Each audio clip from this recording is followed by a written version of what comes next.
안녕하세요. 오늘도 사연살롱을 찾아주셔서 감사합니다. 종갓집 며느리로 25년간 눈물의 세월을 살아온 50세 여자예요. 참 꽃다운 나이에 시집가서 어느덧 25년이란 시간이 속절없이 흐르고 말았네요. 생머리에 젖살이 통통한 얼굴에 제 25사진을 보고 있노라면 눈물만 흐릅니다. 지금 거울을 보면 얼굴엔 자글자글 주름지고 목에는 쥐젖이 덮여 있어 지저분하게 보이거든요. 그 많던 머리숱은 다 어디로 갔는지 아줌마 파마를 하지 않으면 숨죽어 보이고 많이 먹지도 않는데 뱃살은 왜 이리 늘어져 있는지 참으로 볼품없는 내 모습에 한숨만 들어가요. 아마 제대로 갱년기가 와서 그런가 봐요. 시도 때도 없이 얼굴이 화끈거리고 자다가도 열이 올라와서 티셔츠가 다 젖어버릴 정도니까요. 그럴 때마다 지난 세월이 원통하고 분해서 울컥거리기도 여러 번이었죠. 다시 되돌아갈 수 있다면 그냥 마음 편히 저 혼자 살고 싶네요.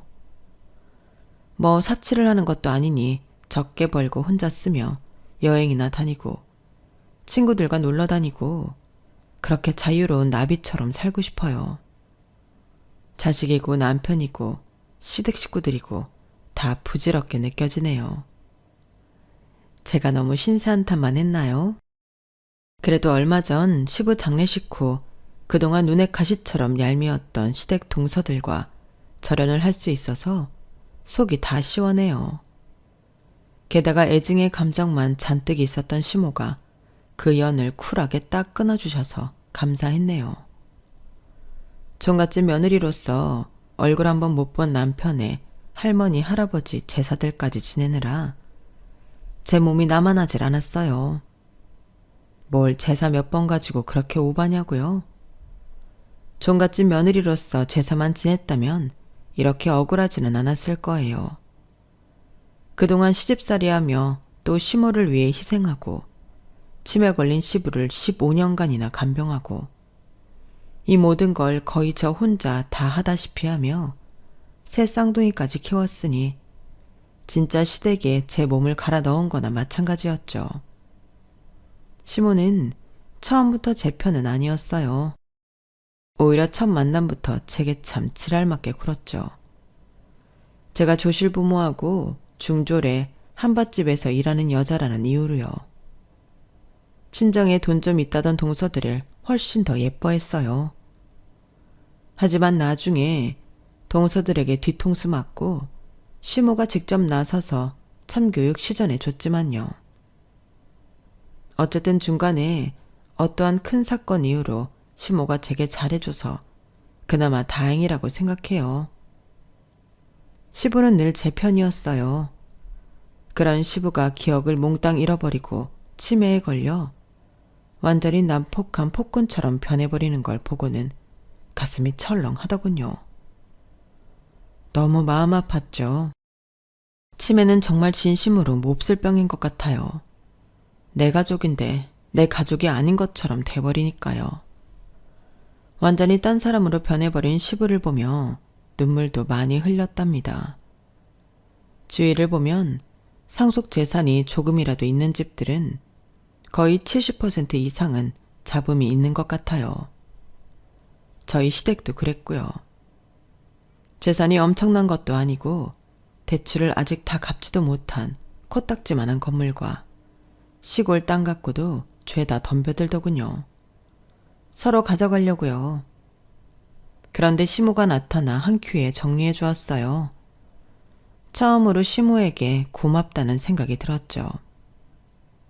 대체 제게 무슨 일이 있었는지 어떻게 살아왔는지 궁금하시죠? 지난 몇십 년간 하도 마음이 답답하여 점집에 가서 굿이라도 할 판이었는데 이렇게 사연살롱 여러분께 낱낱이 구함으로써 한풀이를 대신할 수 있게 되었네요. 여기에 속시원히 다 털어놓고 제대로 한풀이 해보렵니다. 제 한풀이를 끝까지 들어주실 거죠? 그럼 지금부터 시작해 볼게요. 전 어려서 참으로 가부장적인 집에서 자랐어요. 남자는 하늘, 여자는 땅인 집이었죠. 덕분에 저희 친정엄마는 시댁살이를 하며 고생 참 많이 하고 사셨어요. 게다가 저희 할머니 할아버지께서 둘 다 제 분수를 모르고 돈이 있으면 있는 대로 다 쓰는 스타일이어서 그 돈 메꾸느라 외벌이었던 저희 아빠도 힘드셨을 거예요. 그래도 자기 부모인지라 저희 아빠는 자기 어머니 아버지를 위해서라면 뭐든 할 기세였죠. 바보 같고 속 터지는 양반이었어요. 아빠는 말단 공무원이셨는데 지금도 공무원 월급이 박봉이라고 난리잖아요. 그때라고 뭐 별반 다르지 않았죠. 그 돈으로 식구들 생활비에 사고치고 다니는 자기 부모 뒷수습까지 하느라 당최 돈을 모을 수 없었을 거예요. 며느리인 엄마는 속이 썩어 문드러졌을 거고요. 우리 할머니 할아버지가 하셨던 만행이 몇 가지 기억나네요. 저희는 16평 정도 되는 단독주택에 살았는데 방 2개에 다락방 1개였던 코딱지만한 집이었죠. 그 좁은 집에 갑자기 당시 170만 원짜리 안마의자가 배달되는 거 아니겠어요? 주범은 우리 할머니였죠. 야, 현지 엄마야. 이 안마의자 너무 좋지 않니? 너도 일로 와서 한번 해봐라. 온몸에 근육이 다 풀어진다니깐. 아니, 어머님. 이게 뭐예요? 이거 빌리신 거예요? 빌리긴 170만 원이나 하는 비싼 걸 누가 빌려주냐? 샀지? 아니, 어머님께서 무슨 돈으로 사신 거예요? 지난달엔 90만 원짜리 옥장판을 갖고 오셔서 그 돈도 아직 다 못 갖고 있는데 또 이런 걸 들이시면 어떡해요? 야, 네가 시애미 안마 한번 해준 적 있더냐? 효도하는 자식들이 없으니 이렇게라도 호강하려는 게지. 내 건강 내가 챙겨서 100살까지 살 거니까 니들은 돈이나 내줘라. 그리고 이 돈이 네 주머니에서 나오냐? 다 내 아들 주머니에서 나오지. 넌 상관 마라. 할머니는 의료기기 매장에 거의 VIP 고객이었을 거예요. 매달 뭘 그리 바리바리 갖고 오는지. 우리 아빠 월급으론 도저히 감당 못할 것들이었죠. 결국 나중엔 헐값에 중고로 내다 팔 수밖에 없었고요. 더 복장 터지는 건 할아버지였어요. 할아버지는 아예 대놓고 저희 엄마에게 화투치게 돈 달라고 하더군요. 애미야, 너 꽁쳐놓은 돈 좀 없냐? 내가 딱 5배로 불려서 이따 저녁까지 갖다 주마. 네? 아버님, 또 화투 치러 가시는 거예요? 저 돈 없어요. 현지 아빠가 월급 타는 족족 어머님 아버님 2분이 다 갖고 가시니 당장 콩나물 한 시루 살 돈도 없다고요. 에이, 여자가 재수없게 울고지랄이냐. 아, 돈 주기 싫으면 말아. 며느리인 우리 엄마가 아무리 울면서 호소해도 씨알도 먹히지 않았어요. 어린 저는 사고뭉치 할머니 할아버지와 따로 살면 안 되나, 안 보고 살면 돈 안 뺏기지 않을까 하는 생각에 마음이 참 답답했어요. 하지만 더 답답하게 나오는 건 바로 우리 아빠였죠. 저와 남동생은 매일 저희 엄마 아빠가 싸우는 걸 보는 게 일상이었어요. 현지 아빠, 어머님 아버님 좀 말려봐요. 이거 밑 빠진 독에 물 붓기도 아니고. 아니, 병원비로 돈이 나가는 거면 이해라도 하겠는데 이건 뭐 도박에 의료기기 사재기에 진짜 쓸데없는 대로 돈이 새어나가고 있잖아요. 당신 맨날 공무원 생활하며 박봉에 스트레스 받는다고 하는데 이렇게 돈 빼앗기고만 있을 거예요? 뭐? 아니, 우리 엄마 아버지가 말년에 취미생활 좀 하시겠다는데 자식으로서 그거 하나 못 해드려? 우리 부모님이 앞으로 사시면 얼마나 더 사시겠어. 여자가 집에서 조용히 살림이나 잘하고 애나 잘 키우면 되지. 뭐 말이 많아. 속에 경일 끼었죠. 벽에 대고 외치는 거나 다름없었어요. 당뇨가 심했던 할아버지는 자기 몸을 잘 챙기지도 않았어요. 맨날 단팥빵이랑 샌베이, 요즘 말로 하면 생과자라고 하나요? 그걸 장롱에 숨겨두고 몰래 혼자만 드셨죠. 손녀인 제가 가면 화들짝 놀라며 과자를 뒤로 숨기셨어요. 진짜 철없는 노인네였죠. 그러니 당뇨가 너무 심해져 나중에 눈도 잘 안 보이고 손발이 썩어 들어가기 시작했어요. 급기야 입원을 해서도 단팥빵을 찾더군요. 결국 할아버지는 병원에서 당뇨 합병증으로 돌아가셨어요. 철없던 할아버지와 할머니는 그래도 부부간의 정은 좋았는지 할아버지가 돌아가신 후 할머니께서는 세상을 다 잃은 듯 시름시름 앓더군요. 맨날 눈물로 밤을 지새는 듯 했어요. 처음으로 할머니께 측은지심이 들었죠. 그렇게 할머니도 할아버지가 돌아가신 지 채 100일이 지나지 않았을 때 심장마비로 자다가 저 세상으로 떠나버리셨죠. 거의 석 달 차이로 두 분을 떠나보내시고 장례식장에서 가장 많이 운 건 아빠나 직계 자손들이 아닌 엄마였어요. 엄마는 몸이 축 처질 때까지 땅에 코를 박고 우시더군요. 연신 대성통곡을 하는 엄마가 저는 잘 이해되지 않더라고요. 엄마, 그만 좀 우세요. 이러다 엄마도 돌아가시겠어요. 솔직히 할아버지 할머니가 엄마 힘들게만 하고 구박만 해댔는데 뭐가 그리 슬프세요? 속 시원하지 않아요? 너무 허무해서 그래. 지난 15년간 시댁에 내 몸과 영혼을 다 바쳐 갈아놓고 살았는데 오직 저 양반들 비위 맞추며 살아왔는데 다 저 세상으로 가버리니 내 존재 자체가 없어지는 것 같아서 마치 내 부모님이 돌아가신 것 같이 슬프네. 현지야, 우리 딸은 절대 엄마처럼 살지 마. 너는 너 자신을 위해서 살아. 알았지? 엄마의 뜻을 알다가도 모를 것 같았지만 엄마의 말처럼 전 절대 엄마처럼 살진 않겠다고 다짐을 했죠. 하지만 지금 와서 돌이켜보면 저희 엄마는 15년간 시집살이를 했고 전 무려 25년간 독한 시집살이를 했으니 결국 제가 승리한 건가요? 아님 패배한 건가요? 여튼 제가 바보 천치였음은 기정사실이네요. 하지만 어쩌겠어요. 결혼하기도 전에 속도 위반으로 새 쌍둥이가 생겨버려서 제대로 코가 깨어버린걸요. 다 제 팔자를 제가 스스로 마구 꼬아버린 거죠 뭐. 에휴, 역시나 한숨만 나오네요. 팔자를 꼬아도 금동아줄로 꼬았으면 그래도 나았겠지만 완전히 썩은 동아줄로 꼬았으니 고생 좀 했더랬죠. 여튼 말썽쟁이 조부모님이 돌아가시자 이번엔 아빠가 사고를 치더군요. 잘 다니던 공무원 직장을 때려치고 갑자기 사업을 하겠다고 나섰어요. 공무원 월급이 감질나서 말이야. 티끌 모아 태산이라고 하지만 내 생각에 그냥 티끌 모아 티끌 뿐인 것 같아. 사내로 태어나서 큰일 한번 저지르고 가야 속이 시원할 것 같아. 내가 일 한번 제대로 내볼게. 다들 나만 믿으라고. 돈방석에 앉게 해줄 테니. 현지 아빠, 그게 무슨 말이에요? 갑자기 웬 사업? 그냥 다니던 직장에 달 다니면 말년에 공무원 연금 타고 좋잖아요.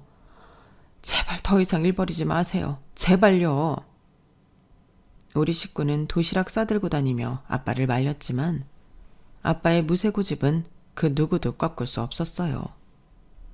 그리고 1년 후 돈방석은커녕 아빠의 사업은 제대로 망해버려 그나마 있던 코딱지만한 집까지 날려버렸죠. 우리 네 식구는 판자촌 단칸방으로 피난 가듯 몸을 숨길 수밖에 없었어요. 그도 그럴 것이 아빠가 사채빚을 몽땅 끌어 썼는데 그때 당시 사채 이자는 실로 어마어마했었고 조폭들이 연루되어 있었는지 무서운 사람들이 우리 집 문을 연신 두드려댔거든요. 심지어 신체 포기각서까지 들이밀면서 말이죠. 우리 식구는 판자촌 단칸방에 숨으러 들어간 게 맞았어요. 겨우겨우 전학을 가서 중학교를 이어 다닐 수는 있었어요. 아빠는 팔자에도 없는 노가다판에 가서 일을 해야 했죠. 생전 처음 해보는 막노동에 아빠는 몸이 이곳저곳 성치 않았어요. 파스 냄새가 늘 진동을 했죠. 호기롭던 아빠의 어깨는 늘 축 처져 있었고, 보다 못해 엄마는 중학생이었던 절 데리고 신점을 본다는 곳에 찾아갔어요. 엄마도 이런 곳이 처음이라 무서워서 딸인 저와 함께 간 거였죠. 새빨간 립스틱에 날카로운 눈매의 무당에게 아빠의 사주를 들이밀자 무당이 저희에게 딱 쏘아 붙이더군요.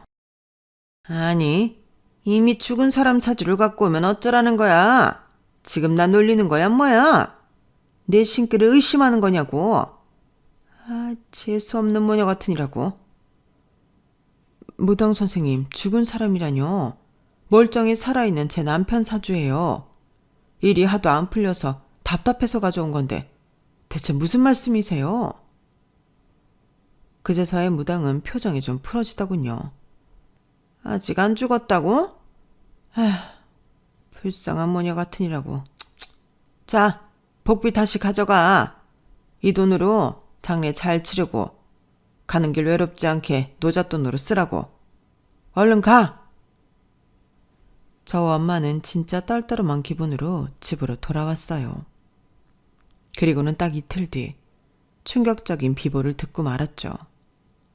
아빠가 공사판에서 일하시다 추락하는 크레인에 깔려 돌아가시고 만 거였어요. 엄마는 아빠의 장례를 치르며 거의 혼절하다시피 우셨어요. 아휴, 나 혼자 어떻게 살으라고. 그렇게 갑자기 떠나버리면 어떡해. 그 위험한 공사판에 떠미는 게 아니었는데 그 놈의 사업한다고 네 아빠를 사지에 몰아넣었구나. 다 내 탓이다. 이 못난 마누라를 용서해줘요, 여보. 저와 그리고 4살 차이 나던 남동생이 거의 혼절한 엄마를 대신해 정신 차리고 장례식을 끝까지 마무리해야 했어요. 장례 후 엄마는 그래도 좀 나아지시나 싶었지만 하늘도 무심하시지. 딱 일주일 만에 소크샤로 돌아가시더군요. 그냥 주무시는 줄로만 알고 학교에 등교했는데 학교 후에도 엄마는 계속 누워만 계시더라고요. 뭔가 이상해서 코 밑에 손을 대보고는 그제서야 엄마가 숨을 안 쉰다는 걸 발견했죠. 엄마, 설마 어떻게 된 건 아니죠? 내가 학교에 안 가고 응급조치라도 했어야 했는데. 엄마, 제발 깨어나봐요. 나랑 준혁이만 남겨두고 이렇게 가버리면 우리 둘이 어떻게 살아요? 일주일 간격으로 부모를 잃은 우리 남매는 어떻게든 살아가야 했어요. 아빠의 사업 실패로 집에는 10원 한 장 없었기에 당장 제가 돈을 벌면서 아직 초등학생인 동생을 돌봐야 했죠. 학교고 뭐고 자퇴하고 가장이 되었어요. 공부는 나중에 다시 하면 된다고 안일하게 생각했죠. 공부도 다 때가 있다는 걸 그땐 전혀 몰랐어요.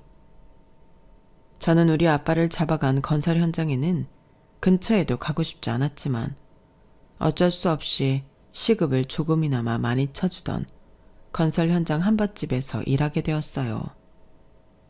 제가 손이 야무진 스타일이었기에 한밭집 사장님께선 아주 마음에 들어 하셨어요. 해마다 아주 조금이지만 월급도 올려주셨고 추석 보너스도 두둑히 주셨죠.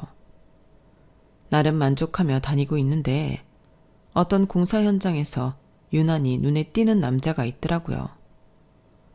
건설 근로자들은 보통 꾀지재한데 그 젊은 남자는 안경 낀 지적인 모습도 밥도 어찌나 복스럽게 먹던지 제 마음에 쏙 들어왔죠. 그때가 20대 후반을 향해 가고 있었으니 아마 외로운 마음에 더 남자한테 시선이 갔는지도 모르겠어요. 초등학교 6학년이었던 제 남동생 혁준이는 어느새 전문대에 진학해 취업이 잘 되는 과에 다니고 있었기에 제 동생에 대한 뒷바라지도 다 끝난 상태라 뭔가 홀가분한 마음도 있었고요. 어쨌든 그 남자한테 첫눈에 반해버렸죠 뭐. 그런데 그 남자가 저의 시선을 눈치챈 듯 하더군요. 제 얼굴을 뚫어지게 쳐다보는데 그의 시선만으로 괜시리 얼굴이 빨개지고 부끄러워서 부엌으로 쏙 들어가 버렸죠. 이제 점심 장사를 다 정리할 때가 되어서 다시 나와봤더니 그 남자가 그대로 서 있었어요. 저 사장님, 혹시 언제 일 끝나세요? 저요? 저 사장님 아니에요. 그냥 여기 종업원이에요. 사장님은 잠깐 볼일 보러 나가셨어요. 여기 영업은 오후 7시에 끝나요. 그러셨군요. 그럼 이따가 7시에 다시 찾아올게요. 이 앞에서 잠시 얘기 좀 나눌 수 있을까요? 전 바보처럼 대답도 잘 못하고 다시 부엌으로 쏙 들어가 버렸어요. 그가 한받집 문을 나간 걸 확인하고는 그제서야 나을 수 있었죠. 거울에 비친 제 얼굴은 홍당무가 돼 있더군요. 가슴도 두근두근 했고요. 이게 대체 뭐야? 심장은 또 왜 이렇게 빨리 뛰는 거야? 7시가 안 됐으면 좋겠더군요. 그 남자가 진짜 식당 앞에 와서 기다릴 것 같아서 불안했어요. 그 남자에게 마음이 있으면서도 제 자신에게 자신감 없던 저는 너무 떨리더라고요. 그렇게 7시가 되어 그 남자를 만나게 됐고 근처 다방에서 차 한 잔을 하게 됐어요. 커피 마시면 심장이 더욱 떨릴 것 같아서 그냥 쌍화차 한 잔 마셨죠. 전 건축 감리사로 일하는 김해철이라고 합니다. 이제 이곳 건설이 거의 다 마무리되는 단계라서 현지 씨가 다른 데로 가실까봐 다급히 만나자고 한 거예요. 네. 저희 일이 늘 건설 현장 따라서 이동하는 일이니까요. 그런데 제 이름이 유현지인 건 어떻게 하셨어요? 그게 궁금하세요? 현지 씨가 절 쳐다보기 시작하기 훨씬 전부터 계속 바라보고 있었어요. 주인 아주머니나 여기 근로자분들이 현지 씨 이름 부르는 걸 듣고 알았죠. 이름처럼 얼굴도 아름다우시네요. 곧 다른 데로 가버리신다니 제 마음이 급해집니다. 전화번호 좀 알려주시겠어요? 그때 당시 고시원 살고 있었는데 고시원 사무실 전화번호를 알려줬어요. 당연히 전화는 자주 못했지만 그 후로 한밭집에서 매일 점심시간에 서로 비밀스러운 눈빛을 주고받았죠. 일 끝나고 항상 데이트하던 건 당연했고요. 누가 먼저랄 것도 없이 사귀잔 말도 없이 서로에게 푹 빠졌어요. 진짜 오랜만에 느껴보는 따뜻한 마음이었죠. 엄마 아빠 돌아가시고 세상을 전투적으로 살아왔기에 내 삶은 차가운 전쟁터나 다름없었는데 남친과 사귀면서 보일러 한껏 튼 것처럼 따뜻하고 훈훈하게 느껴지더군요. 그때가 제 인생에서 가장 행복했던 나날 같아요. 모든 게 다 평온했죠. 그는 나이가 좀 많았어요. 자긴 운명을 믿기에 그동안 여자도 소개 안 받고 연애에 소극적으로 지내다 보니 어느덧 30대 중후반의 나이가 돼버렸다더군요. 집에서는 아들 셋 중 맏아들이다 보니 결혼을 빨리 하고 싶어 했어요. 제 나이 25살밖에 안 됐는데 첫 연애 상대인 남친이 결혼 이야기를 꺼내니 제 마음도 다급해지더군요. 우리 아빠 엄마 다 흑수저 출신이지만 공인중개사 일하면서 운 좋게 헐값에 원룸 건물을 경매받게 되어 지금은 월세 받고 사셔. 다들 너그러운 분이시니 우리 현지 사정 다 이해해 주시고 며느리로 환영해 주실 거야. TV나 이런 데 나오는 악독한 시댁 식구들 아니니 너무 걱정 마. 남친이 다독여줬기에 전 용기를 내서 그와의 결혼을 현실적으로 생각하며 예비 시부와 시모를 가벼운 마음으로 찾아뵐 수 있었어요. 그런데 앞불사 남친은 TV에 나오는 악독한 시댁 어른들이 아니라고 했지만 현실은 훨씬 더 악랄하더군요. 특히 시모가 저의 조건을 마음에 안 들어 했죠. 아우 해철아, 내 아들아, 너 눈이 삐어도 한참 삐었구나. 난 네가 지금까지 결혼 안 하고 노총각으로 지내길래 뭐 엄청나게 눈이 높아서 대단한 여자 데려올 줄 알았다. 근데 뭐? 중졸에 조실부모한 여자애라고? 사람은 이래서 큰 물에서 노르라고 했는데 네 직업이 노가다판이니 딱 그만한 질 낮은 여자애를 데려왔구나. 아, 승질나. 여보, 가만히 있지만 말고 당신도 한마디 해요. 뭘 한마디를 해? 며느리 깜참하고 예쁘기만 하구만. 아, 당신은 뭐 얼마나 대단한 집 딸내미야. 징글징글하게 못 살던 우리 둘이 만나 여태까지 잘 살아왔잖아. 결혼해서 악착같이 돈 모아서 저그들끼리만 잘 살면 되는 거야. 이름이 유현지라고. 아직 25살밖에 안 먹어서 이런 자리가 참 얼떨떨하겠지만 결혼은 빨리 할수록 좋지 뭐. 우리 집 며느리로 들어온 걸 환영합니다. 허허. 허허 좋아하네. 여보, 정신 차려요. 이봐요 아가씨. 우리가 건물주인 건 들었나? 우리 둘째 아들은 공무원이고 셋째 아들은 초등학교 교사라고.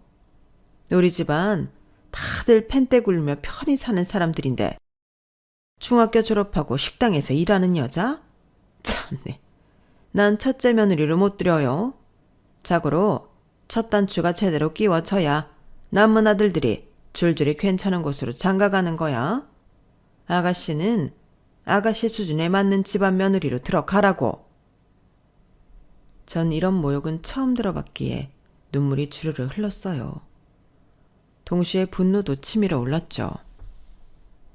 말씀이 심하시네요. 누가 보면 해철씨 집안이 준 재벌이라도 되는 줄 알겠어요. 제가 아무것도 가진 게 없는 여자라 싫으시면 조건 좋은 여자 찾아서 며느리로 들이세요. 어머님 아버님 원하시는 대로 꺼져 드릴게요. 갑자기 남친이 제 앞에서 무릎을 꿇더군요. 그 행동에 저도 예비 시부모도 엄청 당황했죠. 현지야, 미안해. 대체 어딜 꺼준다는 거야.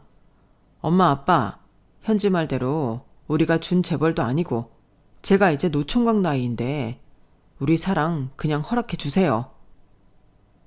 전 민망해서 그냥 자리를 뛰쳐나와 버렸어요. 그리고는 그와의 만남과 연락을 철저히 피했죠. 하지만 남친은 끈질기게 우리 만남을 다시 이어가려고 했어요. 당신 부모님들이 날 싸가지 없다 생각하지 않으시겠어? 그날 그렇게 난리를 치고 나온 건 당신과 헤어질 각오하고 한 거야. 평생 환영받지도 못할 결혼 생활을 왜 시작하려고 해? 당신은 당신 수준에 맞는 조건 좋은 여자 만나 결혼해. 당신 부모님께 효도하라고. 안 돼. 그럴 수 없어. 난 우리 현지랑 결혼해서 아이 낳고 행복하게 오래오래 살 거야. 절대 이혼 같은 거 안 하고 말이야. 현지야, 나랑 사는 거지 우리 부모님하고 사는 거 아니잖아. 그리고 이거 받아. 이거 우리 아버지가 주신 거야. 현지랑 다시 잘해보라고 하셨어. 우리 사이 응원해 주셨다고.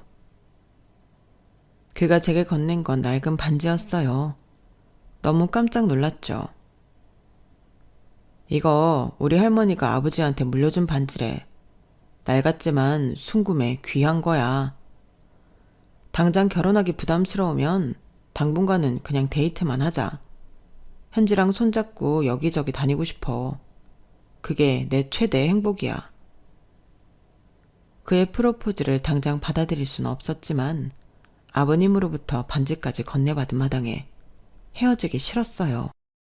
남친을 아직도 많이 좋아했거든요. 우린 일단 다시 한번 만나보기로 했죠. 조심스럽게 만나고 싶었으나 하늘은 그런 여유를 허락하지 않더군요. 제 뱃속에 쌍둥이 아이들이 생겨버린 거죠. 무려 3쌍둥이였어요. 남친은 입이 귀에까지 걸리며 좋아하더군요. 진짜로 사람도 많은 곳에서 탈춤을 덩실덩실 추더라고요. 웃겨 죽는 줄 알았네요. 동네 사람들, 내가 3쌍둥이 아빠가 된다네요? 아, 행복해라. 이 세상 최고로 행복한 사람은 바로 나라고요. 그렇게 결혼까지 일사천리로 하게 되었어요. 3쌍둥이를 임신했다는 소식에 시모도 두 손 두 발 다 들었다더군요. 시부가 환영해준 건 당연했고요. 하지만 시모의 마지막 조건은 바로 합가였어요. 지금 생각해도 참으로 무시무시한 최후의 조건이었죠. 네가 애를 3명이나 배워왔다는데 내가 뭐 어쩌겠냐만. 네가 조실부모하고 가정교육도 제대로 못 받았을 테니 우리랑 같이 살아야겠다. 이 시애미가 단단히 교육시켜줘야 하니. 배부른 채 웨딩드레스 입고 싸구려 웨딩홀에서 결혼식을 진행한 뒤 바로 시부모의 집에서 시댁살이를 시작했어요. 입덧은 왜 그리도 심한지. 새쌍둥이라 그랬는지 어쨌든 밥 냄새도 싫더군요. 밥 한 숟갈이라도 먹으면 노란 위에까지 다 토할 정도였으니까요. 청소는 맨날 나한테 다 시키면서 깨끗한 척은 혼자 다 하던 시모는 제가 입덧 때문에 변기를 부여잡고 토할 때마다 더럽다고 난리를 쳤어요. 더러워. 시부모가 밥 먹는데 꼭 더럽게 구토를 해야겠냐? 그럼 간 김에 화장실 청소까지 단단히 하고 나와라. 쌀데기 없는 딸내미 3명이나 임신했다면서 유난 떨기는. 자고로 고추 달린 아들이 최고인 거다. 나 봐라. 떡두꺼비 같은 아들내미 3명이나 낳으니 얼마나 든든하냐. 며느리를 팥출부처럼 부려먹을 수도 있고 사위였으면 이렇게 부려먹을 수나 있겠어 어디? 토하면서 시모의 저런 개소리를 듣고 있노라니 눈물이 펑펑 나더군요. 임신하고 나니 친정엄마가 없다는 사실이 사무치게 서러웠어요. 마치 눈알까지 쏟아져 나올 만큼 얼굴에 핏대 세우며 구토한지라 시모 말에 대꾸할 기력도 없는데 그래도 내 편인 시부가 대신 대꾸해 주더군요. 아니 여보, 말 뻔세하군. 우리 큰며느리가 무슨 이 집 파출부야? 제 몸도 무거운데 앞으로 당신이 살림 다 해. 뱃속에 아기 3명이나 들어있으면 얼마나 힘들겠어? 여자의 척은 여자라더니 당신도 출산해봤으면 힘든 거 뻔히 알면서 며느리를 부려먹으려 해? 늘 제 편을 들어주는 시부에게 진짜 감사했어요. 그 후로도 시부가 정신줄을 놓기 전까진 마치 친정아버지처럼 다정하게 대해주셨죠. 전 3명의 딸내미들을 출산일까지 제 뱃속에 품고 있기 너무 힘들어 병원의 제안하에 제왕절개로 좀 일찍 나왔어요. 신생아일 때는 잠을 거의 잘 수 없었지만 그래도 조금 키워놓으니 그렇게 예쁠 수가 없더군요.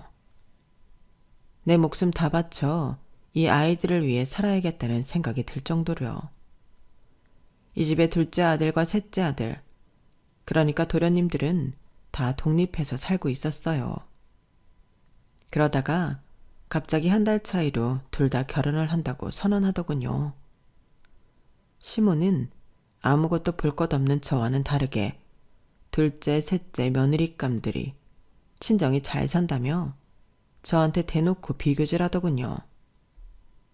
야 큰애야, 둘째, 셋째 며느리들 들어오면 네 기가 팍 죽겠다. 둘째 며느리는 무려 미국에서 좀 살다 들어온 애고 셋째 며느리는 대기업 다니면서 돈 잘 버는 애란다. 이게 우리 집안 클래스지 뭐. 근데 너랑 비교돼서 웃자냐? 그렇게 동서들이 좋으면 동서들하고 같이 사시면 되겠네요. 어머님, 왜 굳이 큰아들 부부를 끼고 살려고 드세요? 저 싸가지 없는 며느리 같으니라고 시애미한테 두 눈 똑바로 뜨고 단 한마디도 안 지려 하지.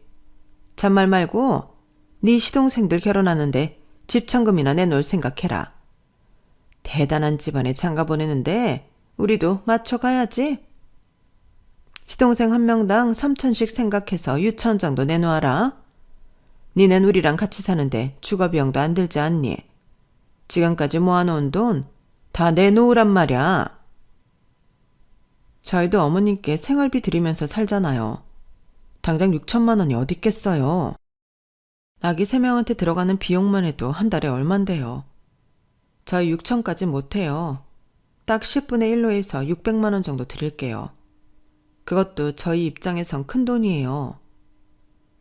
금액 문제로 시모와 실랑이를 벌이고 있던 걸 시부가 들었나 보더군요. 시모 모르게 절 부르셨어요. 그나가 네 시애미가 욕심이 과하지? 내 아들들 장가 보내는데 왜 너한테 돈 내놓으라고 하는지.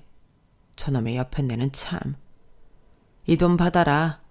이 시애비가 수십 년간 꼽을 쳐놓은 돈인데 한 5,500 정도는 될 거다. 이 돈이랑 너희 돈이랑 합쳐서 성의 표시해. 그럼 네 시애미가 널 닥달하는 일이 좀 잦아들지 않을까 싶다. 감사합니다, 아버님. 매번 이렇게 절 챙겨주셔서 진짜 감사드려요. 아버님 덕분에 그래도 시댁에서 살 수 있는 것 같아요. 안 그럼 숨 막혀서 뛰쳐나갔을 거예요. 아버님 말씀대로 저희 돈 500 보태서 도련님들 결혼 축하금으로 드릴게요. 이렇게까지 해서 시동생들 결혼에 성의 표시했건만 시모 말대로 둘째, 셋째 동서들은 큰 형님인 절 무시하더군요.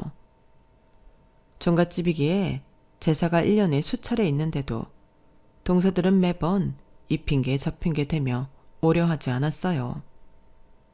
그래도 처음엔 예의라도 차리며 참석을 거절하더니 몇 년 지나니 얼굴에 철판을 깔았는지 안 오는 게 당연한 듯 했어요.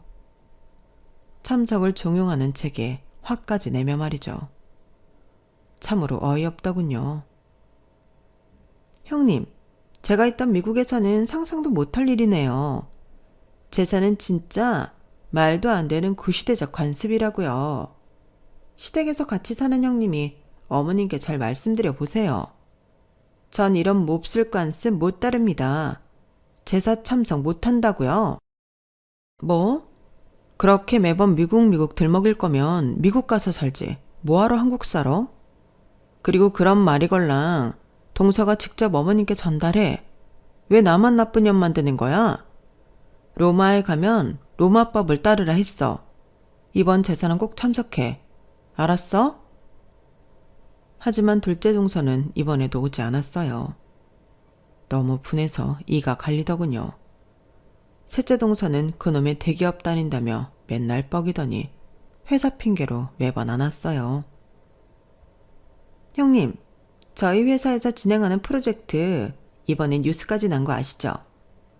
하긴 전업주부라 뉴스 같은 거 안 보시려나? 어쨌든 해외 합작 프로젝트라 명절은 물론 이번 제사 때도 회사 일 하느라 바쁠 것 같아요.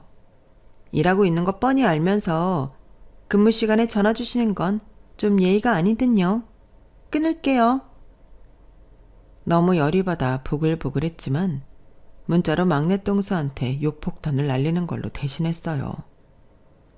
매번 절 무시하며 저한테 집안의 대소사를 모조리 맡겨버리는 동서들한테 아주 진절머리가 났죠. 그럴 때마다 늘 제 편이던 남편과 시부는 큰며느리의 고충을 다 이해한다며 절 다독이게 바빴지만 그것도 몇 년이 지나니 그냥 어린 아이한테 주는 곶감 같아 싫더라고요. 그렇게 고된 시집살이로 세월은 금세 흐르고 원래도 신장이 아주 안 좋던 시모는 더 이상 본인 신장으로는 제대로 살 수 없을 정도로 기능이 약해져 버렸죠. 본인 건강이 안 좋아지자 호랑이 같던 그놈의 성격도 팍 기가 죽더군요. 시모의 몸과 마음이 엄청나게 약해지는 게 눈에 보였어요. 맨날 눈물바람이었죠. 병원에서 신장이식 수술해야 살 수 있대. 더 이상은 못 버틴다고. 일단 가족들부터 검사해봐서 이식할 수 있는지 살펴보자고 하네. 저희 부부도 마찬가지였지만 무엇보다 놀란 건 남편인 시부였죠. 뭐라고? 신장이 결국 그 지경까지 된 거야? 아휴, 이를 어쩌나. 일단 나랑 아들들부터 검사받아 볼게. 그런데 시모가 그렇게 좋아하고 아끼던 아들들은 모두 부적합 판정을 받았어요. 시부도 마찬가지였고요. 큰며느리인 절 구박하는 재미로 살던 시모가 이젠 제 앞에서 설설 키면서 간곡히 부탁하더군요. 큰애야, 혹시 너도 검사 한번 받아봐 주지 않으련? 이런 부탁해서 정말 너에게 염치가 없구나. 우린 피가 안 섞인 사이니까 뭐 네가 이식해줘야 할 일은 없을 거야. 그래도 혹시 모르니 한 번만, 어? 정말이지 싫었지만 시모 말대로 피 섞인 가족도 아니니 그냥 한번 검사를 받아봤어요. 그런데 하늘도 참 무심하시지. 아무런 혈연관계도 없는 제가 시모의 신장과 이식 가능한 관계로 적합 판정을 받고 말았죠. 가족들까지 그 사실을 알게 되자 다들 왕앞의 신하들처럼 제게 허리를 굽히며 부탁했어요. 시댁 와서 그런 융숭한 대접은 처음 받아봤죠. 일단 남편부터 절 설득하기에 나섰어요. 자기야, 정말 염치 없는 부탁이지만 우리 엄마 한 번만 살려주면 안 될까? 또 다른 적합한 신장을 찾기에 시간이 너무 없다고 하니 큰아들인 내가 너무 초조해서 말이야. 그 다음은 당연히 시부였어요. 시부는 심지어 눈물까지 보이면서 제게 부탁하더군요. 큰애야, 네 시애미가 너한테 미운 짓 많이 한 거 내가 다 알고 있다만 산 사람은 살아야 하지 않겠니? 이식만 해주면 이 은혜 내가 평생 잊지 않을 거야. 시부가 울면서 제게 부탁하니 괜시리 저도 눈물이 났어요. 아버님, 한마디만 할게요. 왜 다른 며느리들한테는 검사 받아보라는 부탁하지도 않으시면서 저한테만 다들 이러는지 이해를 할 수가 없네요. 그래도 우리 딸내미들의 친할머니이고 저와 신장이 맞다고 하니 이식해드릴 용의는 있어요. 다만 지금까지 이 집안에 시집와서 시집살이 해온 제 고충을 좀 알아주셨으면 좋겠어요. 큰애야, 정말 고맙다. 내가 진짜로 가족으로 생각하는 며느리는 너 하나야. 이 시애비의 마음을 헤아려줘서 고맙구나. 시애비로서 앞으로 더 잘해줄게. 진짜 고마워. 그렇게 수술대에 올랐고 이식 수술은 잘 마쳤어요. 당연히 하나의 신장으로 살아가는 게 쉽진 않았지만 다행히 시모나 저나 부작용 같은 건 없더군요. 그 후로도 참으로 고마워하던 시부는 앞으로 제게 잘해준다던 본인이 했던 약속을 지키지 못하고 정신줄을 놓아버렸어요. 시부에게 갑작스레 치매가 찾아온 거였죠. 불행히도 착한 치매 이런 거와는 전혀 거리가 먼 치매였어요. 그렇게 다정하고 젠틀하던 시부가 완전히 폭군이자 싸움꾼으로 변해버리더군요. 때론 무섭기까지 했어요. 야, 밥! 왜 밥 안 줘? 밥! 밥! 아버님, 방금 드시고 설거지까지 다 했는데 또 식사를 하시려고요? 방금 먹은 거 기억 안 나세요? 고등어 조림이랑 맛있게 드셨잖아요. 야, 밥 달라고, 밥! 맨날 같은 말 되풀이하면서 집안 집기를 때려부수기도 했어요. 새 쌍둥이를 키우면서 집안일까지 도맡아 하던 제가 도저히 감당이 안 돼 시부를 오전엔 치매센터에 보내고 오후에만 저와 시모가 번갈아가며 돌봤어요.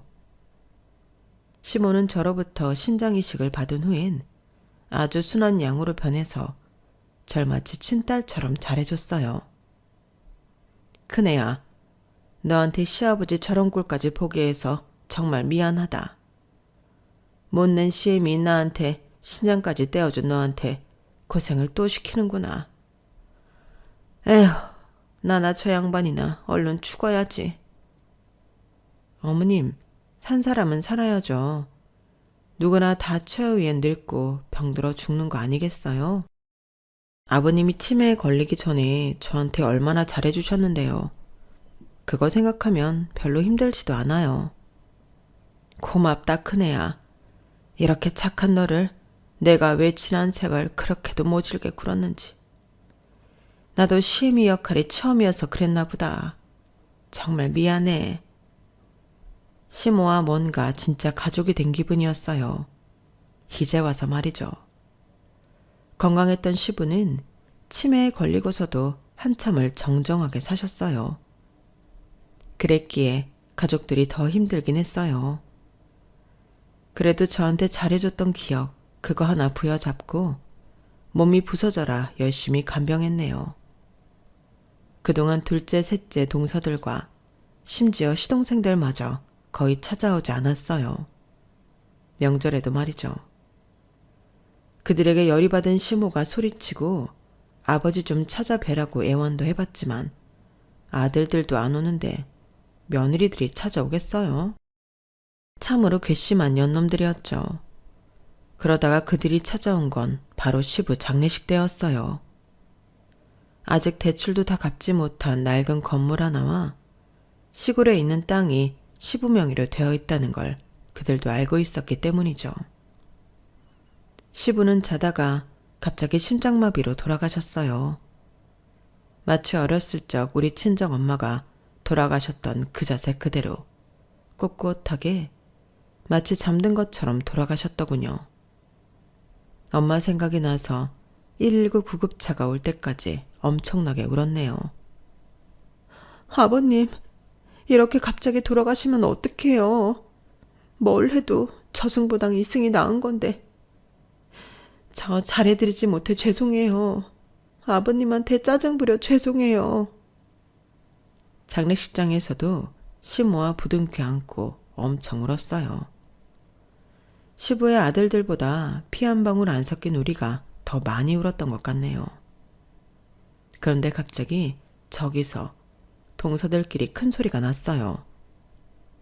아니 둘째 형님, 저희가 앞으로 아버님 제사 모실 거니까 저희가 건물이며 땅이며 상속받는 게 당연하죠. 형님은 맨날 미국에서는 제사 같은 건 있을 수 없는 일이라며 제사 한번 참석 안 하셨잖아요. 왜 갑자기 아버님 재산에 욕심을 부리는 거예요? 뭐야? 아니 막내 주제에 눈에 뵈는 게 없나 보네? 그런 동서는 뭐 맨날 대기업 다닌다고 연봉이 어쩌네 자랑하면서 막상 일 바쁘다며 시댁 한번 오지도 않았잖아? 그러면서 갑자기 제사 가져가고 아버님 재산 다 물려받겠다고? 웬 도둑놈 심보야. 전 어이가 없었어요. 지금껏 25년간 저 혼자 시댁 살림 다 하고 제사 다 모셔왔는데 그동안 두 손 놓고 방관하던 두 동서가 지네끼리 싸우며 시부 재산 갖겠다고 싸우는 꼴이라니. 제가 나설 수밖에 없었죠. 거기 동서들, 맏며느리인 내가 지금껏 다 해왔는데 이제 와서 다 뺏어가겠다고? 아버님 재산까지? 그럴 순 없지. 여태 해오던 대로 내가 제사 다 지내고 재산도 우리가 물려받는 게 맞는 거라고. 그러자 갑자기 뒤에서 시모가 사자어를 내지르며 달려오더니 냅다 둘째, 셋째 동서들의 머리를 쥐어뜯더군요. 야, 둘째, 셋째 니네 결혼해서 한 짓들을 내가 모를 줄 알아? 너 둘째 며느리 저번에 마지못해 시댁 왔을 때 네 아들인 영호가 네 핸드폰 갖고 게임할 때 카톡 슬쩍 봤다. 너 웬 외간 남자랑 놀아나는 것 같더라? 그리고 시엠이 인내욕을 그렇게도 천박스럽게 짓거려놨더라. 내가 모를 줄 알았냐? 우리 아들 이혼 안 시키려고 모른 척하고 있었다만 이제 내 남편도 죽은 마당에 니네들끼리 이혼을 하든지 말든지 마음대로 해라. 나도 이제 2판 4판이다. 그리고 너 막내, 니녀는 나이 40이 다 되도록 애가 없길래 비싼 돈 들여 보약까지 해먹었다니 뭐? 딩크족? 피임을 해? 우리 막내 아들한테 다 들었다. 이런 고얀년 같으니라고. 니네 둘째 셋째 아들놈들도 다 꺼져라. 아버지 치매 걸려서 맨날 똥치라고 더럽다고 집에서 오지 않은 것들은 아들 자격도 없어. 이제 와서 제3모? 내 참 금수만도 못한 것들. 니네한테 한 푼도 안 줄 거다. 이 재산은 지금껏 25년간 시집와서 고생해온 큰며느리랑 큰아들 거니까 니네는 눈독 들이지 말고 당장 꺼져버려. 앞으로 자식은 큰아들 한 명뿐이라고 생각하며 살 테니 엄마한테 연락도 하지 말아라. 동서들은 본인들의 비밀을 다 알고 있는 시모의 말에 깨갱하며 혼비백산하고 다 흩어져 집에 가버리더군요. 더 이상 재산이니 어쩌니 입에 올리지 못하고 말이죠. 시모는 우리 부부에게 돌아와 다시금 일렀어요. 아버지 재산 다 니네 명의로 상속받아라. 우리 큰며느리 덕분에 제2의 인생을 살고 있는 내가 무슨 돈이 필요하겠니? 니네만 괜찮다면 난 이대로 너희와 한 집에서 살고 싶구나. 이제 나한테 가족은 너희뿐이니까. 저희 부부와 시모는 다시금 부둥켜 안고 울었어요. 그동안 미운 정 고운 정 다 들었기에 이제야 진짜 가족이 된 것 같았거든요. 이제 아이들도 많이 컸고 시모가 집안 살림을 많이 도와주기에 저도 나이 50줄에 커리어를 새로 시작해보려 공인중개사 시험에 도전하고 있어요. 저번에 낙방하긴 했지만 이번엔 꼭 합격할 수 있다는 자신감으로 동네 도서관에서 열심히 공부 중이네요. 시모와 남편 그리고 우리 새 쌍둥이 딸내미들이 저에게 열렬한 응원의 힘을 보내주고 있어요. 요즘 참 기쁘게 공부하고 있네요. 마치 새로운 삶을 살고 있는 듯한 기분이 들기도 해요. 저 꼭 합격하라고 응원의 말씀 많이 해주세요. 지금까지 그래왔듯이 앞으로도 진짜 죽을 힘을 다해 열심히 살아보렵니다. 제발 이젠 꽃길만 펼쳐졌으면 좋겠어요. 여러분의 인생에도 찬란한 빛이 함께하길 기원할게요. 지금까지 저의 길고 긴 인생 이야기를 함께해 주신 여러분께 감사드려요. 건강하시고 행복하세요. 여러분, 사연 댓글에 응원과 현명한 조언 부탁드려요. 좋아요와 구독은 저에게 큰 힘이 됩니다. 오늘도 좋은 일 가득하세요.